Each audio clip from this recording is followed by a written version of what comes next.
Okay, we're back to the stereo. I was trying to figure out what was wrong with my phone. It was trying to connect.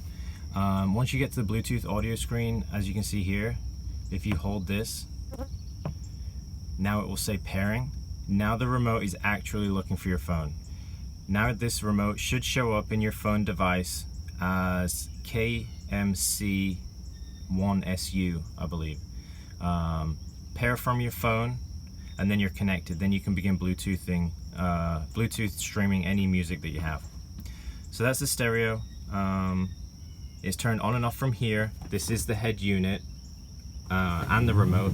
And then with yours, you have the same system as on this, the advanced audio, and all of your audio equipment is nicely stowed away in that box that was under the seats.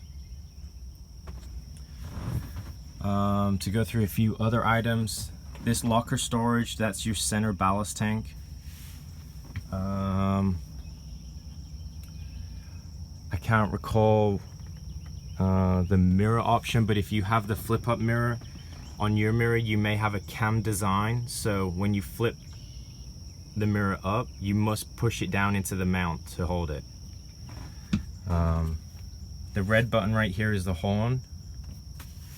You have your 12 volts here, and this should be USB hookup right there. If I go home, I don't think there was anything more with the screen to go through.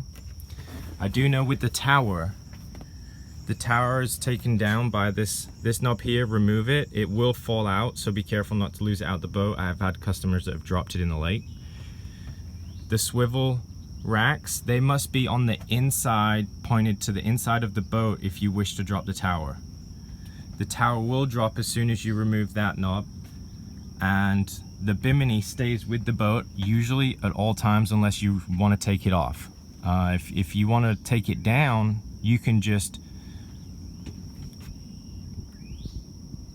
press this lever, and in our case we velcroed the canvas to the side of the frame, but remove this velcro, press this lever, this will pop down, and then the whole bimini will fold in towards the tower, and your bimini boot will hold it to the tower. It's advised by Mastercraft not to travel with this tower in the down position. It can be stowed in the down position if your boat's on a trailer, in a garage, in a boat lift. It can be stowed down, but they advise not to be going on the highway with this in the lowered position. There's no way to mechanically fix it in the lowered position. That knob will not return back in that hole in the lower position. There's no second thread for it to go into. So it's only in a fixed position if it's in the upright position. If we get to the back of the boat, this is some more details. You have first break-in fluids have to be changed between the 15 to 25 hour mark. I don't know if you're wishing to do some of the service yourself. It's fine if you are. As you go in here, there will be an oil drain hose which you can locate down the side, and you can do your own oil changes. In the rear of the boat, you would likely see that we've already hooked up your surf bags. In this case, that's one of the fill hoses at the rear of the boat that you can see there. And then these two hoses, one of them is a fill and the other is a vent. And currently they're connected with a coupler so that if you don't want the bag, the water doesn't fill your boat, it just vents straight out the side. That should be most of the boat. I'm sure you have a few questions. I'll try not to. I've hit the bigger electronic areas, the big points. Just walking around the boat, the cooler is under this seat. You have a tow pylon, and the tow pylon is located under this chair and attached right there.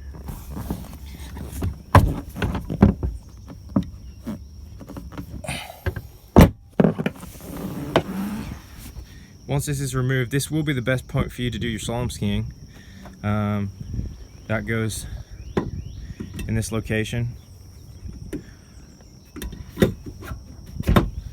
Okay, and it must be pushed down and then twisted 90 degrees. This is gonna be hard with one hand. Okay, so you're going to want to push it down and twist it 90 to lock it in. I'll show you on the underside why that's the case. You can see that there's a cross dowel, and you must push the black bushing up, and that's the action of you pushing it in, and then that dowel will be able to lock itself if you turn it 90 degrees. So that goes in and out fairly easily with two hands, not with one. And then it can be stowed away. It can be left there if you wish, but we generally don't use it in the ski school because we have pro stores to tow slalom skiing.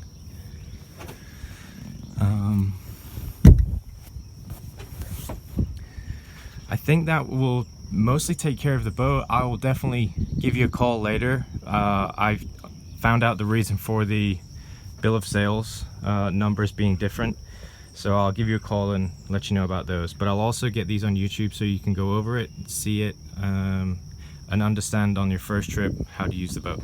Thanks, Kel.